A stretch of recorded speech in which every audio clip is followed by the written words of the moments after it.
5, 4, 3, 2, 1, 0.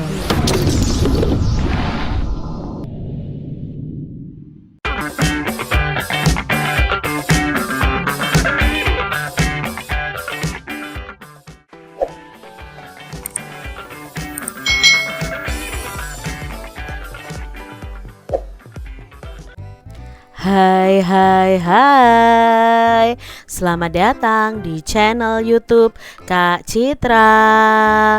Apa kabar adik-adik semuanya? Kak Citra berharap kalian dalam keadaan yang baik, sehat, dan siap untuk belajar ya.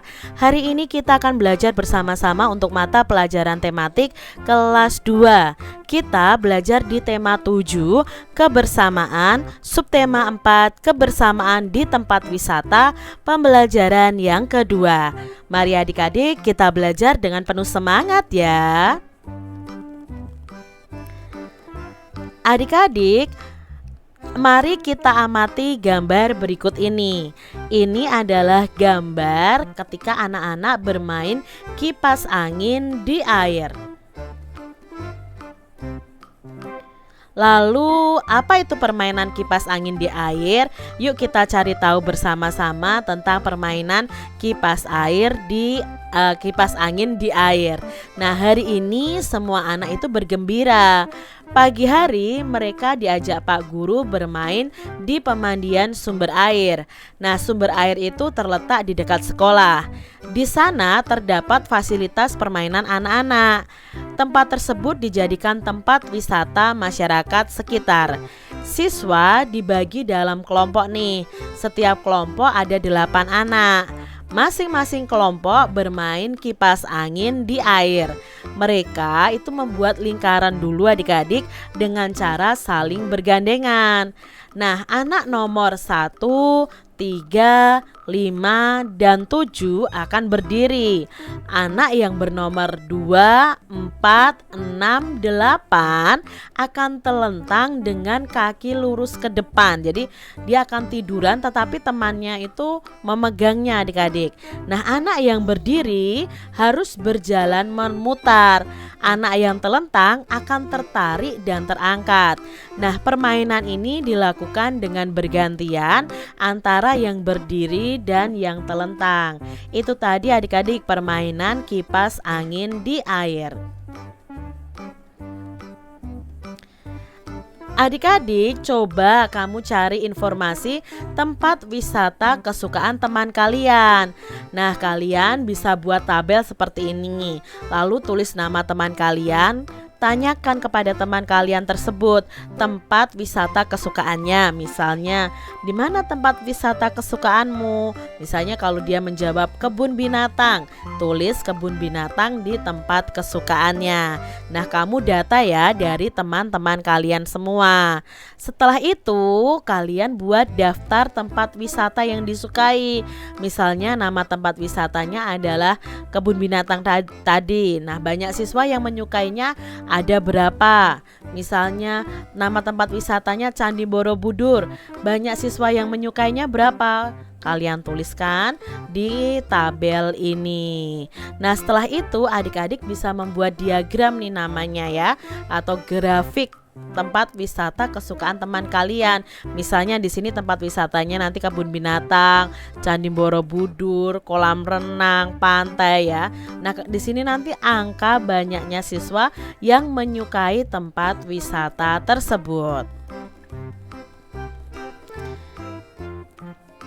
Adik-adik, bagaimana ya sikapmu terhadap teman yang berbeda tempat wisata kesukaan? Nah, bagaimana sikap adik-adik semuanya? Apakah kalian itu saling mencela, saling mengejek? Apakah seperti itu adik-adik?